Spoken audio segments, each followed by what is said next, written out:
शब्द से नवाजा जाए, हमको अनुसूचित जनजाति शब्द बिल्कुल पसंद नहीं है।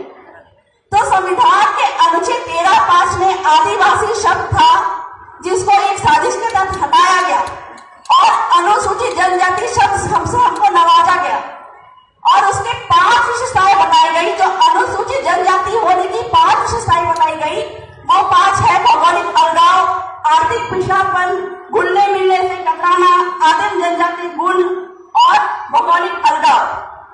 और ये 5 जो हमारे जो रीति रिवाज परंपरा से लेके भौगोलिक अलगाव, ये 5 विशेषताएं अगर हम आदिवासियों में नहीं पाई जाती है तो हमको अनुसूचित जनजाति से निकाल दिया जाता है।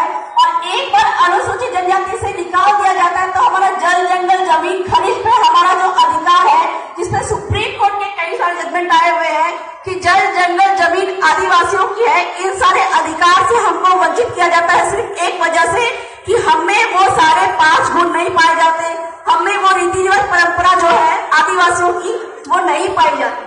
तो इसलिए फूल मार्क सर से या फिर यूनाइटेड नेशन के जो रिप्रेजेंटेटिव यहाँ पे मौजूद है, उनसे हमारा ये अनुरोध है कि भारत की सरकार को फोर्स करे, उनसे अनुरोध करे कि भारत के संविधान में आदिवासी शब्द को दबाया जाए, ताकि हमारे हक अधिकारों की जो हनन हो रही है उससे हमको छुटकारा मिल पाए। जहाँ भी आदिवासी रहते हो, चाहे वो 5वीं अनुसूची हो, चाहे वो 6ठी अनुसूची हो, 5th शेड्यूल, 6th शेड्यूल के अलावा भी मणिपुर, नागालैंड जैसे कई जो क्षेत्र हैं, वहाँ पे भी आदिवासी रहते हैं, लेकिन उनको विशेषाधिकार प्राप्त होते हुए भी उन अधिकारों का हनन किया जा रहा है।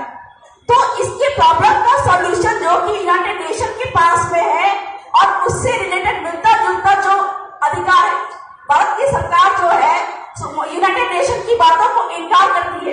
क्यों इनकार करती है? क्योंकि भारत के संविधान में ऑलरेडी आदिवासियों को अधिकार प्राप्त है, इसलिए आप फोर्स नहीं कर सकते हमको कि ILO कन्वेंशन 169 को लागू करें। तो ये ILO कन्वेंशन 169 है क्या? ये ILO कन्वेंशन 169 असल में आदिवासियों के पास में जो स्वशासन का अधिकार है, जिसको अंग्रेजी में बोलते हैं सेल्फ डिटर्मिनेशन। अगर अलग शब्दों में कहा जाए तो अबुआ विशु अबुआ राज, मेरे गांव में मेरा अधिकार। ये मेरे गांव में मेरा अधिकार, मावा मान्य मावा राज, इसका जो अनुपालन या इसका जो कहा जाए कि संयुक्त राष्ट्र संघ भी इस चीज को मान्यता देता है, किसमें? ILO कन्वेंशन 169 में। लेकिन ये बहुत बड़ा साजिश है कि भारत की सरकार ने ILO कन्वेंशन 169 यानी कि आदिवासियों के गांव को पूरा अधिकार देने की बजाय उनको ILO कन्वेंशन 107 में बांध के रख दिया। 107 का मतलब होता है, 107 का मतलब होता है कि आदिवासियों को आधे अधूरे जो अधिकार देके उनको ठग दिया और हमारे जल, जंगल, जमीन पे जो हमको पूरा अधिकार का पावर जो संयुक्त राष्ट्र संघ भी देता है, वो मानने से इनकार किया।